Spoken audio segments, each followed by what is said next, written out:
Masuk ke menu utama Kompas Petang, Saudara. Ketua Umum Partai Golkar Erlangga Hartarto memastikan partainya akan menghadang upaya pengguliran hak angket soal dugaan kecurangan Pilpres di DPR. Dengan bergabungnya Demokrat, Erlangga yakin koalisi partai pendukung Jokowi di DPR bisa menghadang rencana angket.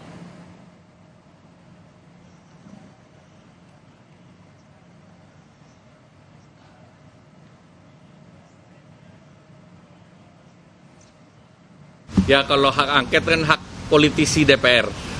Tapi Partai Golkar dan koalisinya itu pasti akan menolak. Dan kedua, koalisi presiden sampai saat ini adalah bertambah dengan Mas Ahaye masuk.